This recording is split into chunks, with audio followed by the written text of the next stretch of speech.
So, what is the potential and opportunity for asset monetization and PPP in Maharashtra? Why is there a need for alternative means of fundraising and measures by the government to take up large greenfield projects? What is the state of the state monetization pipeline?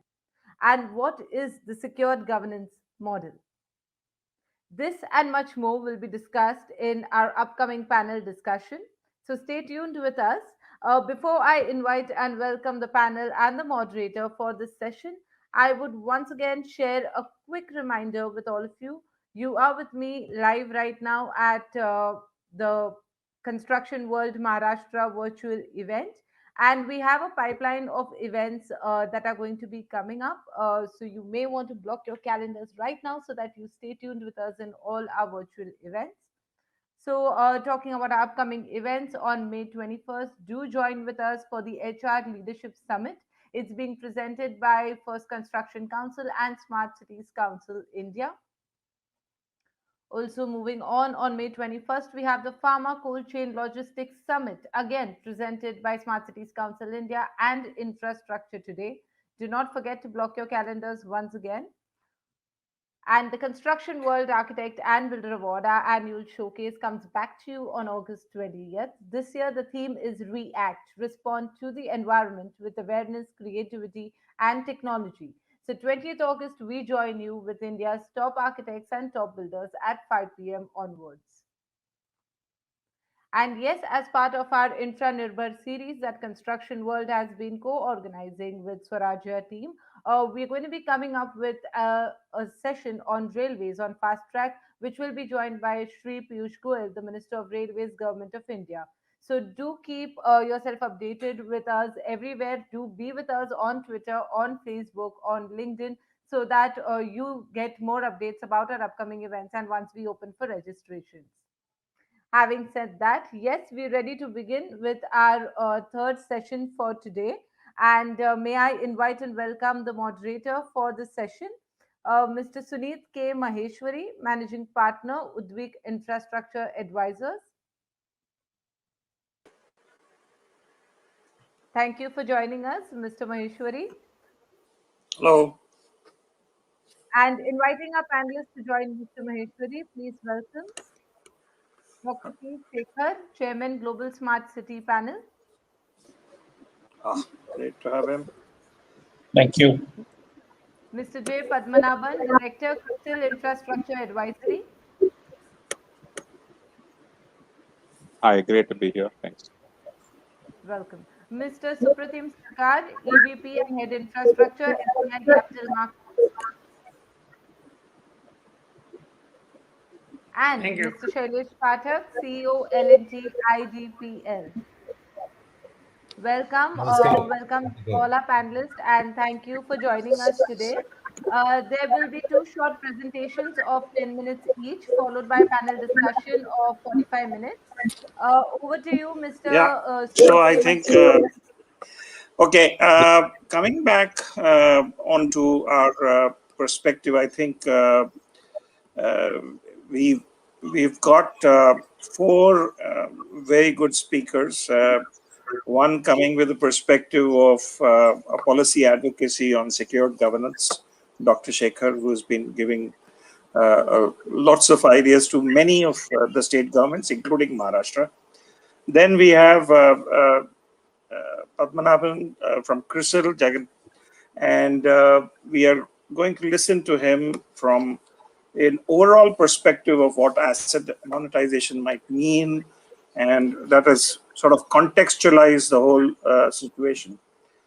And we have a developer, Shailesh Pathak, who has spent time on both the sides of the spectrum. He was in the he's an ex-IAS officer who came over to private sector, and now he's a developer. And finally, we have Supratim Sarkar, whom many of us, as Shailesh would say, call him as the Bhishma Pitapa of financing. You name a project, and he has not been associated with in the last 20 years. It's not possible. So he will give us a perspective of all these ideas. How do they get financed, and maybe some of those ideas in the context of Maharashtra, whatever I understand, SBI is doing some great great planning there and great thinking there. So we'd like to hear from them. Over to you, Dr. Sekharji. I think we can start off with your presentation, and then followed by Jagan's, and then we come to Shailesh and Supratim. Thank you for this well-conceived, well-planned event. We have a large number of events going on there, so we need to do this quickly and properly.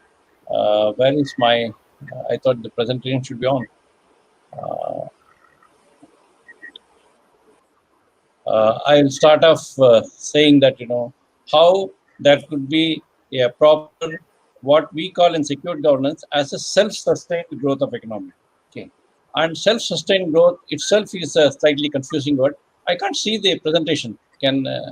Because I'm talking the first slide of India at a glance. Because when we talk of India, India is a 70-year-old country and all is very quite nomadic. I consider India as a 10,000-year-old civilization. We are almost 206 countries put together. There are a few points which are slightly, to the knowledge of people, because we use only a very small fraction of the land, in fact, as a living space. Okay, almost 99.5% is free for any, development. And then I come to Maharashtra. Even as Maharashtra as a state, it is almost, of course, with respect to taxes, we contribute almost 30%. And with respect to development, we are almost 10%. And we have a huge resource of, very versatile people. And toward the end, please be prepared to see that one of the live projects going on in secured governance is one of the largest projects in the world, that is in Maharashtra, for which I will also show the way it has been planned. Next slide, please. Yeah. Now, most of this thing, we always say, where is land? Where is land? India has got 17% of India is wasteland. 17%. And I'm not talking the wasteland, which is forest land, mangroves and all. This is purely a land, just like we in old historical way, we talk of in Mahabharata of Indraprastha, and Indraprastha was a wasteland, and which became fertile and good to stay a city in just 2 years. Same way, India has got a huge amount of 17% of India wasteland, and that is throughout India, and that can be the core for any new development. It is new developing cities and making Bombay, Delhi are beautiful cities if it had 8 and 10 million people in the city. It has got 21 million people and it is crashing. And we try to develop more and more, and with the 20 million to become 40 million in a 1.4 billion people country is not going to take much time. And then again it will crash. So we need to develop wasteland as satellite cities around Bombay, and decongest Bombay from the place point of view, from the people point of view, from the utility point of view. Next slide, please. There are too many slides, so many slides I'll just skip through because as I said, yeah. Now, in secure governance, we have a slight change in this word PPP. The last P, we don't call it partnership, we call it participation. There, every stakeholder can come, participate, do the needful, and quit. So there is no long-term marriage between government and public, because government and public can never be, married partners. So we always call it as a participation. You can always participate. You can participate for a longer time. You can also participate permanently, which becomes a partner. There are successful partnerships. I'm not saying all partnerships are wrong, but participation means 99% will be succeeding. Today, almost 8 lakh crores of banks are stuck up because we are married. We call ourselves partner, and so we just find fault with each other. In this, each and every sector, next few slides can be rushed. Tourist sector, education sector, agriculture sector, each of the sectors can have its own interpretation of secure governance and the channel for growth. Industrial sector, we are saying every bank should have a banking hub, okay, which can be done. We are discussing at a very good level, and which can be done. Here there are a few bankers also around, because like suppose same Maharashtra Samriddhi Mahamar, one of them is taken by State Bank. We have got a State Bank panelist here. Doesn't mean the State Bank owns the land, but State Bank makes all their clients go there. Many of the clients go for additional setup, and that becomes a prime point. This will be the one where I'm spending a little more time, not this slide exactly, on this concept of MSRDC. And MSRDC, the next slide is on, our famous Nagpur-Mumbai corridor. That is one of the biggest places where secure governance is being used. Here is a 750 kilometer distance between Bombay and Nagpur, and which was conceived almost 14, 15 years back. When it came to us about 7 years back, 6 years back, we were told, oh, how can we plan? We planned 24 smart cities. Because in secured governance, we say that let us take the hidden potential for national growth and make value valuation as a structure of funding, which means anybody would find knowing that, yes, the value is going to go up. When the value is going to go up, the funders are clean, funders are 100% sure of the money coming back, because value creation in even a road or any of the good hardware is almost 100 times and more. Because when you find a place which is not even going at maybe 5,000 rupees an acre, it goes to almost 60 crores an acre the moment the city comes in picture. Okay. Same thing for education. Education is also one of the very, very important hubs we find. And just like any other sector, in secured governance point of view, every sector is got a channel of growth. Education was one of the interesting things where we did have initial problem in terms of how can we find value in education, how can we find value in healthcare. In both these things, what we did was that we played around with the FSI. So in education, many of the educationists who are following secured governance is that they almost get 20 to 30% of the place which is coming as commercial, and the commercial portion is given on rent, permanent rent basis, and that feeds the money required by education. Same way for hospitals. Same way for hospitals. Agriculture is something which is because we got almost we got almost 60% of people are agriculturalists, and we all are an agricultural oriented people. We are all our own secure governance. We say that India has to be the factory, food factory for the world, because the amount of food, the amount of this we do are so heavy that people throughout the world are looking at India as a agriculture hub, but which we are not today. Fortunately, even during this pandemic time, we exported almost 20% more of agriculture products than any other sector. But still, we have a long way to go, because it is a full chain of things which has to be done. Now, in all this, how do the funding come from? When we say it is easy to say what we are saying, how does the funding come from? Now, in this funding comes, if you have a road, all the values around the road goes up, even the road is conceived.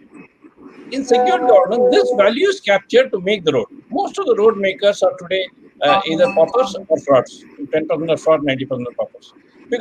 Not because they wanted to do, because the road pays money through toll and other traces in 20 years to 30 years.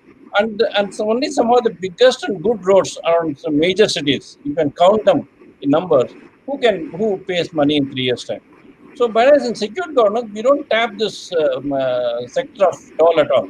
We say that around the road, what is the value created by the road, that is captured. Which means, what is the magic we do? We try to create hubs around the road, on two corners of the road, give the hub maker enough FSI to compensate for the person to make the road itself free, or through a proper mechanism, and the road and replace the road by any hospital, any other infrastructure oriented item, you would find the same system can come. So here, as I said, the word we use is private-public participation, not partnership.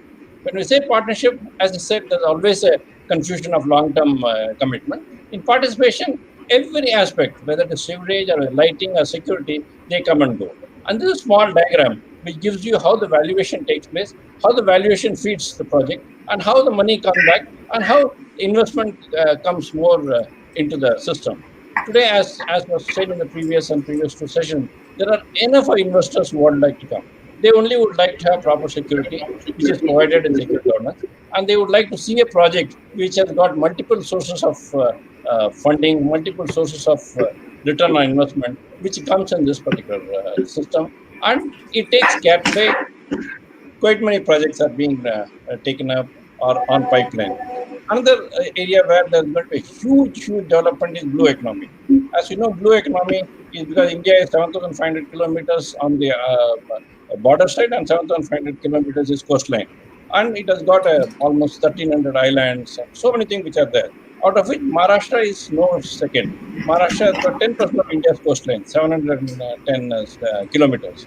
And it has also got about 25 islands. So these are all can be centers of growth for the state, if you talk only of Maharashtra. Of course, our perception is whole of India. And so Maharashtra itself will have a huge gain when these are all used in this. So next slide, please. Next slide. He takes care of all the existing rules. There is no need of changing any of the rules. BOT, BOO, BOM, OBM, everything. Please, next slide, please. Because of paucity of time, I'm not going into this because there are two slides which are important where I must spend it. Yeah, this and the next slides are important. Here we are saying that for each sector, another point of SG is that mini hubs, nano hubs, and hubs. Hubs are smart cities. No, previous slide, please. Previous slide, please. Yeah, in any case, what does the slide say is by creating these hubs for all the sectors, previous slide, please. All the sectors, we would have almost 20 million new jobs, and we would have a huge investment coming into the city, and we would also have good collection from the system. Please don't go far. Yeah.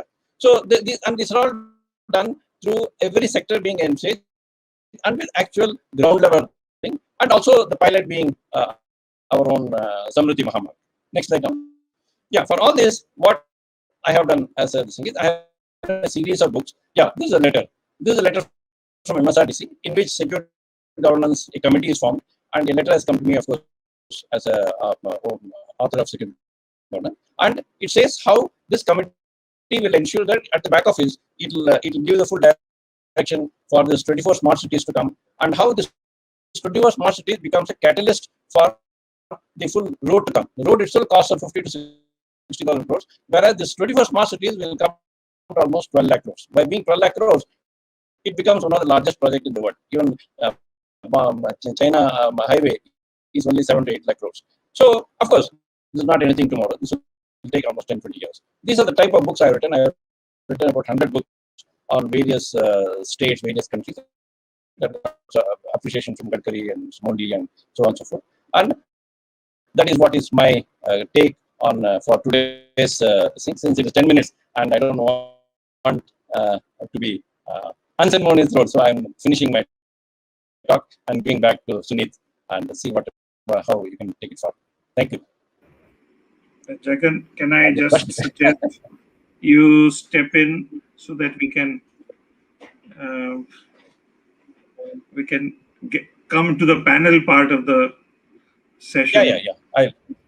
Quickly. I'm there. So, are you able to come on to Jagan, or is the presentation able to come in? Yeah, I just unmuted myself. Yeah, sure. Yeah.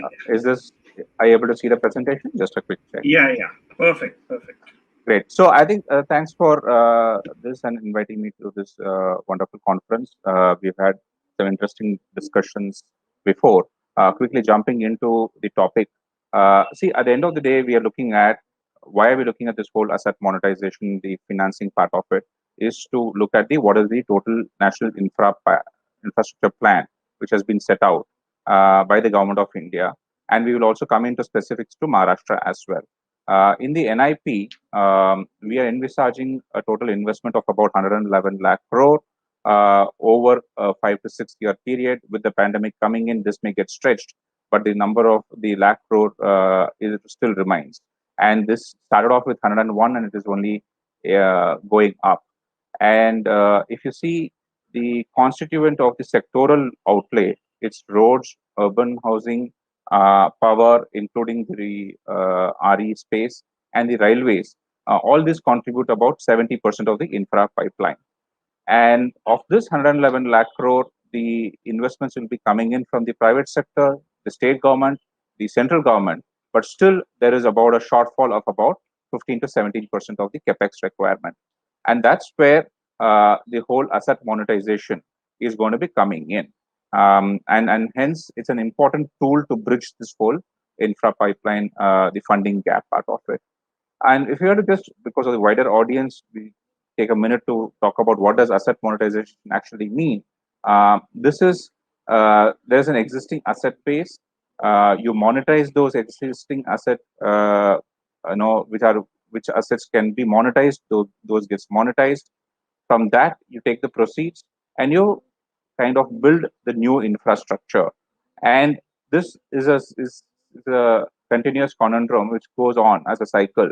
And then they recycle the future assets as well. And the important thing is the transfer of operational control through PPP concession contracts. All of this happen. And then the private sector brings in clear improvement in the service standards. So that's the important additionality that the private sector can bring in.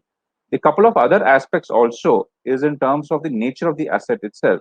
and Shailesh will bear with me and he can talk about it more in detail, is in terms of the private sector ability to take the risk is far better off when it is on the operational assets. So as he says, the dollar value of these assets significantly increases once it has becomes operational, and hence it becomes more important that the assets gets created by the government in some of the beaten down or assets which are of like roads and others, where really technology and others is into the second part of it. It's very well established, and hence government and others can come in. But the operational aspects of getting the highway up and running, that is the whole land acquisition, is a challenge, and hence government can play a bit bigger part in operationalizing that, and the private sector can come in and take over the asset once it is kind of built.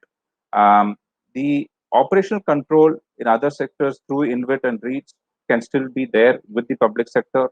And here we have seen a day before, PGCL has come up with an InvIT, and hence that's one which is and we have from NHAI an InvIT which is going to be proposed, close to about 5,000 crores is expected to come through, and so the public sector can also bring in their assets and monetize them through the InvITs and the REITs. Yeah, moving ahead. This is the important one, that what is a national monetization pipeline envisaged? And there's a huge pipeline and inventory. And if you see the roads itself, there's about close to 1.3 lakh kilometers of national highways which can be done. There is a significant amount in the transmission assets. We have about close to 7,000 odd railway station. We have the passenger trains, which is about these 13,000 of them. The route length is about 67,000. So this itself is a significant part which is there. And on the right, you can see the other individual sector-wise, what are the kind of assets which can get monetized or the quantum of it. So I think the total monetization potential in the near term, that is when I say near term, it's at about 5 years or so, that it's at about 5 to 6 lakh crore at the central level. And similar part of it can happen on the state one.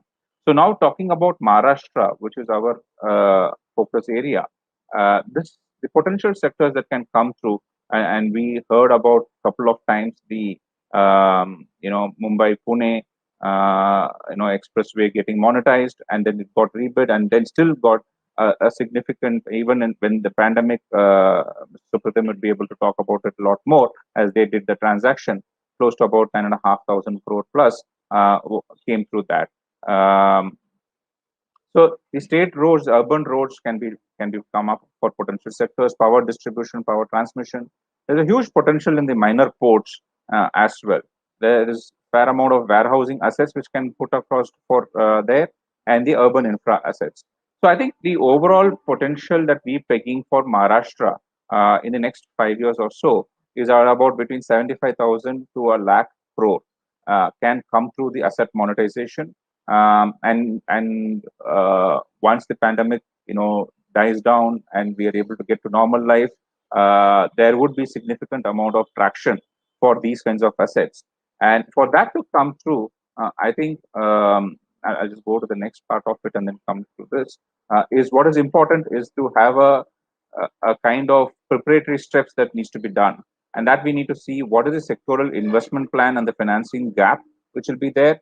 Individual sectoral wise, what's the investment which is needed, what's the financing gap, establishing the scale of monetization, and hence what is envisaged, create an asset registry and an inventory. I think the third one onwards is what is important, and that's what is a crying need as far as the private sector is concerned. Till now, whatever that I have talked about, everybody is clear that yes, this is a way to go through. The question that always comes across is, and hence tell me which is the asset, what is its potential, what is its feasibility, what is its return which is going to come through. I think from 3 to 7 is an important aspect, and I just place it to the organizers and to the audience that Maharashtra should kind of look at this very closely and take it up on an urgent need. Is which is the asset register, the project screening part of it, then the studies and the structuring part. Mr. Hiranandani kind of talked about it. Even for the waterfront, the feasibility, the viability, needs to be done from a credible institution. Once that is done, then the whole financing, the private sector coming through, all of that is becomes very easy to go and follow through happens, and then the transaction process. Now, for the areas of focus for public sector is to have a state level monetization plan. This needs to clearly bring out the financing, what is the potential which is there. The other important one is to say a continuous flow of assets. This we have heard from multiple people, pension funds, and large investors, is to have a program. It's not a flash in the pan. Say that this is going to come through over a 5-year period. We are committed, and this is the kind of assets which will come through. Because then they also know that any teething problems which is going to be there, which will get addressed, and they're not going to be left in the lurch after one or two transaction comes, and then there is no follow through of it.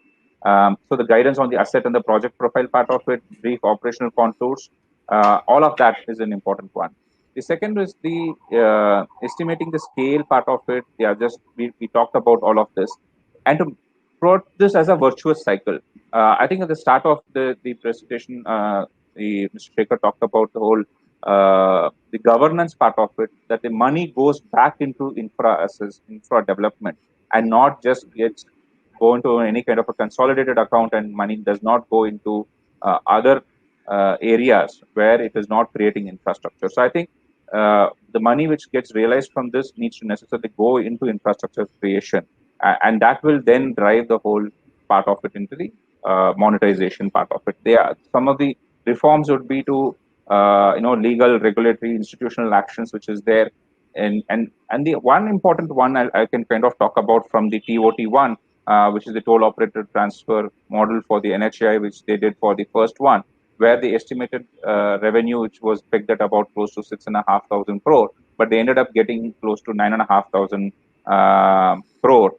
Importantly, because they engaged with the potential investors, there was a lot of socializing which happened. The risks were identified. So for the first time, project to be off the block, it did gain a lot more traction than it was originally envisaged. So the point being that the potential investors and their risks and those aspects needs to be taken up front when you prepare it. I think those are the things which is there, which I had. So huge potential in asset monetization. This is a way to go forward. Over to you, Suneet. Yeah, I think, Jagan, this was very useful to set the context. And I think the two most important points which you sort of alluded to is that this money has to be recycled back into another infrastructure projects. That's really going to kickstart the economy. Hitherto, governments have been doing some of this, and if they have realized money, it goes into the consolidated fund. And I think that's the key thing that I'd like to touch upon, and maybe request somebody when both of them are speaking, Shailesh and Supratim, to touch upon this issue is, do they see the money getting plowed back? I mean, that kind of discipline has to be there in the system. Then only we really have the benefit of this. Without much ado, can I request for the developer perspective now? Shailesh, over to you. Thank you, Mr. Maheshwari. I would actually not want to give you the developer perspective, but I would like to give you the perspective of what really is good for 11 crore people of Maharashtra. And if that works for the people of Maharashtra, that works for Larsen and Toubro. तो मुद्दे की बात यह है कि आज के दिन T2 एयरपोर्ट एक कंपनी की मालकियत है या दूसरे कंपनी की, उससे कोई फर्क नहीं पड़ता आम आदमी को. ये फर्क पड़ता है कि नवी मुंबई में एयरपोर्ट कितनी जल्दी बनेगा. So it is, asset monetization is just a means to an end, and that end is to quickly erect new infrastructure. Once that infrastructure is built, then the citizens benefit. Whoever is the owner of the infrastructure does not matter. And I will give you an example from Mumbai, Pune. As Suneet knows, I started my career in Bombay in 1986. और हम अक्सर पूना जाते थे Asiad बस से, right? There was no expressway at that time. But the expressway and the Asiad bus, as all of you older people would know, used to take 6 hours. Deccan Queen lo to jaldi tha, Indrayani. But today you can make the same journey in less than whatever 3.5, 4 hours. But once the expressway was built, then the citizen benefited. And the expressway was not built using private developers. The expressway was built by MSRDC, giving contracts for 4 packages.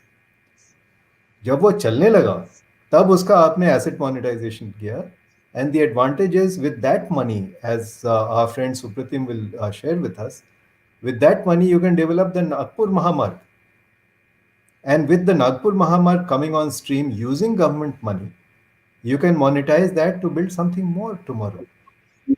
So that's why I said I don't want to give the developer perspective, I want to give the construction perspective. And Larsen and Toubro is the largest construction conglomerate in India. We are doing so many projects in Mumbai and other cities of Maharashtra that we are very proud that we are able to contribute to the progress of our state, where our headquarters are in Mumbai.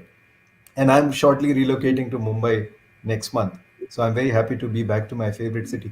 मुद्दे की बात दूसरी ये भी है that एक बार road बन गई तो बार बार रोड नहीं बनेगी. There is one Bombay Pune expressway, Mumbai Pune is connected. We will not have 3 more Mumbai Pune expressways. But the more important thing from Maharashtra's perspective is that it is one of the highest urbanized states in India. Nearly half of Maharashtra is urban now. And it will cross 50% very shortly. It is the second largest group of urban residents in India. And if you look at which are the major cities will keep growing. When in the 90s the Mumbai-Pune expressway was made, Mumbai was much smaller than today, Pune was much smaller than today. Once the Nagpur Mahamarg is made, in the next 10 years, there won't be more Mahamargs, but Nagpur will keep growing. So in many ways, our challenge in infrastructure, both developers and construction, is how to get our cities properly done. And that is where our residents are, half our residents are. So one specific suggestion for all the people who are attending this and noting it as outcomes, one specific suggestion is, which are the cities that we are talking about? Mumbai, Pune, Nagpur, Thane, Kalyan, Vasai, Aurangabad, Navi Mumbai, Sholapur. All these cities have railway stations. And all the railway stations are being taken up for redevelopment.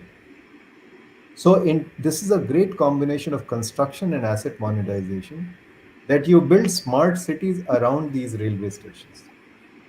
What did Mr. Nanda say in the inaugural panel here? He said that Mahindra World City in Chennai succeeded because he put a railway station on the main Chennai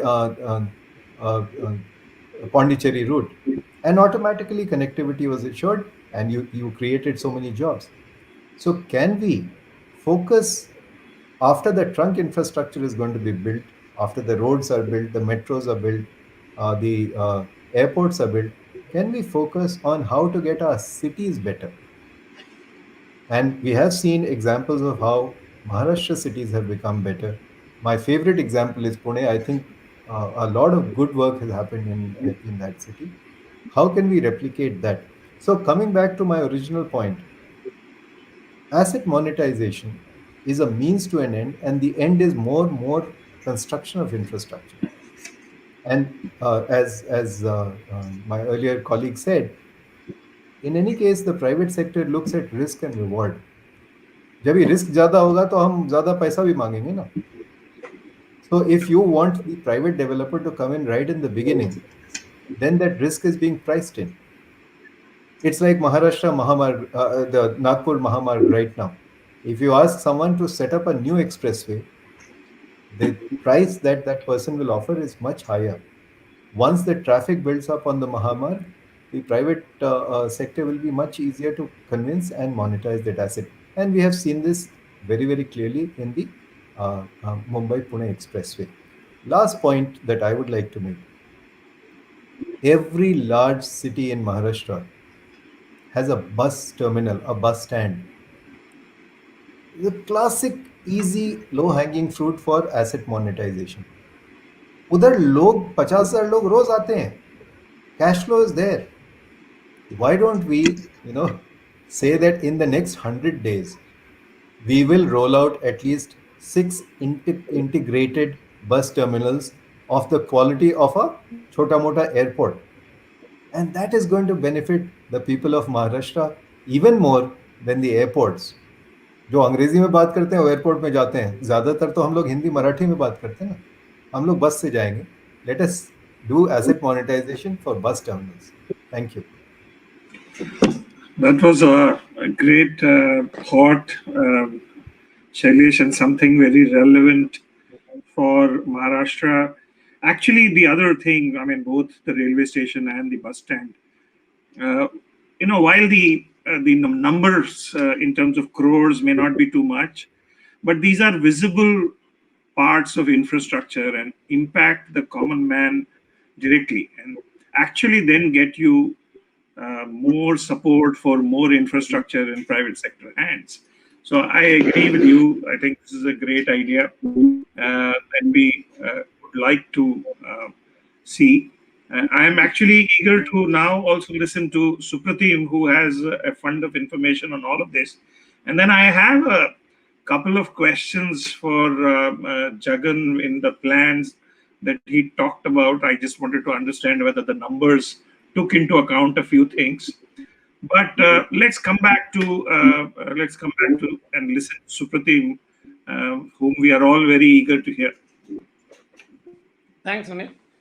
In fact, let me, I completely agree on whatever the panelists have been saying, that use of proceeds of monetization should be used for only that particular, section of infrastructure, I would say. In fact, I am not saying that, okay, road monetization proceeds should be used for building the electricity sector. I am also saying road monetization proceeds for road monetization. And I still remember, in 2016-17, sometime we had a meeting with the government. And that time there is a overall plan of a 1 lakh crore road building. And what all did it have? These had the Bombay-Nagpur, that had the connectors from the Bombay-Nagpur to the district headquarters. Then there was the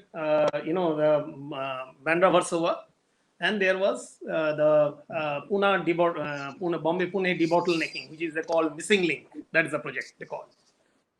So overall 1 lakh crore, and we said, okay, you have to bring in some 35,000 crores, and how do we do? What do we do? So the thought processes were very clear that, okay, we'll do a BOT and all. Then we told why the BOT cannot be done.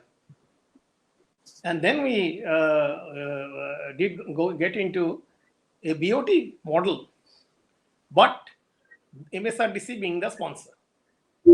Okay. Now, when you do that, what helps? Today, what are the basic pain points on a concession agreement? Termination, 100% debt due, 90% debt due, 70% debt due. What is that? Now, if the MSRDC is a government term, so for them, whether it is 100% or 70%, ultimately it's the government's baby. Second, land acquisition. If a private sector has to do a land acquisition, although it is always, we say it is a baby of a the concessioning authority will get you the land, but in reality it is not, because Shailesh will bear with me. In reality, the private sector has to go do all the legwork to get it. Okay.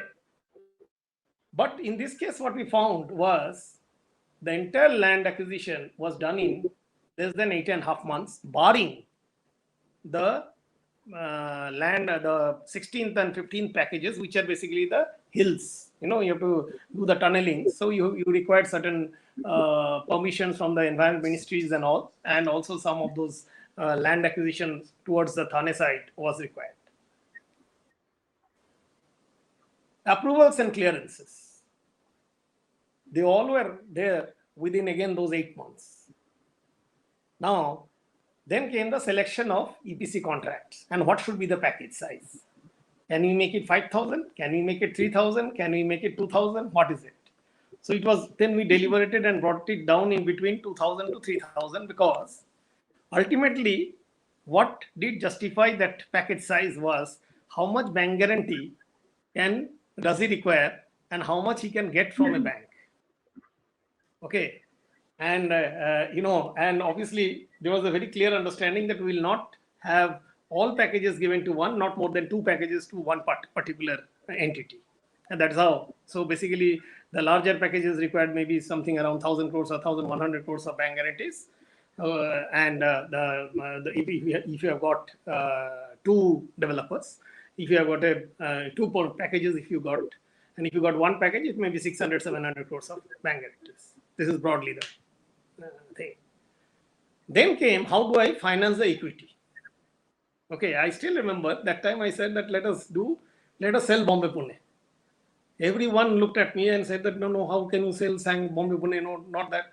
So then we gradually moved into a TOT. And then we also said the land acquisition cannot be done by taking bank finance. So what was done was, again, this we got in MIDC, MADA, SIDCO, MMRDA, and one more entity. 5 of those entities brought in 5,500 crores. Plus we got 2,500 crores or 3,000 crores from HUDCO, because HUDCO can do the land financing. Okay. So 8,500 crores was taken from there. Bombay Pune monetization gave us 8,200. Bandra Valley Sea-Link, we did a securitization. There we got some money, plus we are doing now monetization, or we will be getting something around 3,000 over there. So broadly 20,000 was in sight, but we require, that 35,000. So basically there is a gap of 15,000. So we then told the government that, okay, IDC is a part, because government budget, if you look at the PWD, was in the region of 12,000 to 13,000 crores. I am talking of 2017, 18, 19. So we said you have to finance the IDC part of it for all these projects. Now, if I add the IDC parts, and IDC will obviously next 4-5 years, it will be dragging on. It worked out to something around 9,000 crores or 10,000 crores. So we were at 30. Then that 5,000 crores, where from you get? Because the lenders will ask this question, no, I will not depend, tomorrow the budgetary allocation. We said, no, sir, the budgetary capital allocation is something around 5,000 crores to 6,000 out of the 12,000 crores. No, we don't depend on that. So what we did was, there's an APNC road, 1.5 acres land. And there is a 29-acre land next to Bandra Valley Sea-Link, where, between the Lilavati and this, okay? And 1,000 acres in Bombay Pune. We said we'll sell those lands. Okay, this will pledge to you. Sell those lands and definitely will get more than 5,000 crores. With that, we went ahead and did the Bombay Pune with 28,000 crores, the single largest toll road in India. Okay, 28,000 crores. In fact, in Asia, it was the largest toll road debt which was taken till date. Okay. And then in parallel, the missing link, then the hybrid annuity, we did the small ones, because 700 crores, 800 crores, when you do those connectors at different interchanges and all. So those, I think there are some 11 small 400 crores, 700 crores hybrid annuity models which are taken. Then once you have done that, fine, the sanctions were in place, people were moving in, everything was happening. But then actually you have to deliver the monetization of Bombay Pune. So there, the first thing what we said, that let us do a securitization. So we did a securitization wherein we placed the debt for a AA. It was ICRA rated AA, and we got 6,500. And we told the banks that, we'll be monetizing it. Whoever is the winner, if you approve the sponsor, then please continue the debt accordingly. And we did it with the sponsor. And the sponsor had some issues because obviously the COVID came in and all those things happened. And, so what we did was we said, okay, we make it in 3 tranches. So first 6,500, then 850, then 850, and the last one you bid, and he bid, I think, 72 or 62 crores over there. So for a sponsor also, for getting his money, there is a time which is there. Because I also don't read the money in the first day one. Okay. And the same thing is now being planned for BWSL. And the blueprint is on for 5 stretches of Nagpur, Bombay. Because Nagpur, Bombay, by September, both sides of carriageway up to Shirdi, September or October, up to Shirdi is being planned. 510 kilometers will be operating. So we are trying to see whether we can do the monetization then or we'll do later, because now another 50,000 crores of projects have come. These are basically the Pune outer ring road and the multimodal corridor. Okay. The good part of it is, yes, the government of Maharashtra is, I would say, one of those government which has been very much forthcoming. And someone said that reforms, I can see the reforms. Everyone is reformed actually. They themselves say that, okay, you tell us what has to be done, how we have to do, and what, and they're on that, at least on the road part of it, they are all in the same sync.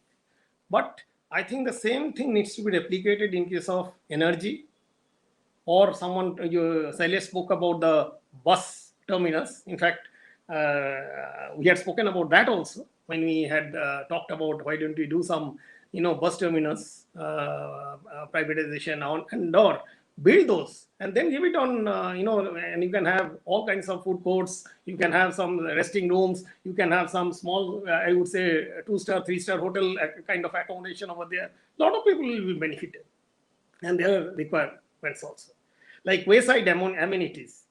Okay, then the other part of it, which was not envisaged when we did, we got paid by GAIL for right of way for a particular section. And these are all, now it is in 3 digits, and we are discussing something with the railways for a 4 digit. Okay, so because the land which has been acquired has a huge, either side you have those, additional layovers. So even, we can have a 3-track railway tracks moving in over there in case they require. Okay. So if you ask me that greenfield, such large projects, very difficult other than government coming in, because lenders are today really wary of going in. And the other thing, small things I would say, when the COVID set in, we had signed the concession agreement with IRB. Okay. The money was to be paid on 19th of June. COVID came on 25th March, lockdown, total lockdown, 25th March to April 19th. Okay. Government of Maharashtra was thinking how we have to now compensate. How do I compensate? In between, NHI came out with a circular that yes, we will discuss how to compensate, what to compensate. But then we had to get the money, 6,500 crores on that particular day, 19th June. So then we discussed internally, and we said ultimately, since the lockdown was imposed, I think we should make good based on the last 3 months average daily collection. And cash was adjusted for that. Okay, we have adjusted for because they had to pay interest, because they didn't pay, the day of signing was I think 29th or 28th of February. And they paid on 19th of June. So the interest, although for that many days, were calculated on a particular formula. And then that 25 days or that 25th March to 19th April, whatever the collection was, that was netted off. So they had to pay a lower amount from the interest, on the interest part. So those kind of flexibilities are possible in a state level. But when you ask me that can it be replicated in other sectors, the answer is yes. Because today, MSEDCL is carrying regulatory assets of 20,000 crore plus. What does it mean that, and it is approved by MERC. What does it mean? It means that you and me have to, whoever is staying in Bombay, have to tomorrow, next 5 years or 7 years, there will be additional tariff because they have to be made good at one day or the other. One of the things is, And there are also other kinds of costs and the balance sheet issues in discoms. Why can't we monetize the transmission assets, 33 kV and above, and do that? Okay. Now, I have at least made a presentation to 3 or 4 Principal Secretary Energy of the government. But I think still now have not been successful. But there is a realization. One day will come when actually they have to do it. Okay. So that's another thing which can be done very easily, I think. And the other thing someone talked about the ports. There I would say we have to develop a port and then sell it. And or wherever we have got, like MSRDC, I'll give you another small thing. From Vadape to Thane was it MEP. They were supposed to build because that is the place where actually then it gives a connection straight from Thane to Nagpur in that Bombay Nagpur. So we told MSRDC, why don't you take it, in the bidding, you bid and win it. And they bid and took it over, and they are going to construct that now. So that kind of mentality also needs to bring in for everyone. In fact, if I can just add to what Supratim is saying, a specific example is the Mumbai Trans-Harbour link. Our company is building 2 out of 3 packages, and it was unnecessarily delayed trying to offer it to private developers. Now that it is going to get constructed in the next few years, it will be ready for monetization. So it is always a good idea, and you know that I have been saying this for more than 10 years now, that build in government and monetize for operations. I remember about 8 years ago, I spoke to the Principal Secretary Energy, Additional Chief Secretary Energy of Government of Maharashtra. And I said, "Sir, you have transmission lines, you have generation plants. Abhi, it is generating power. Why don't you monetize it?" So he looked at me with a dirty look and said, "You private sector types want to take all the jewels of government." That was the thinking 8 years ago. But today, the open and positive attitude towards monetization is much better. So if government has anything that has cash flow value, whether it is land in Bandravarli or it is transmission lines, annuities, cash flows have value. Government needs to construct more and more infrastructure. अभी तो बहुत करना है हमें. So whatever we can monetize, we should, instead of thinking कि जी हम तो family silver बेच रहे हैं. That is all. Thank you.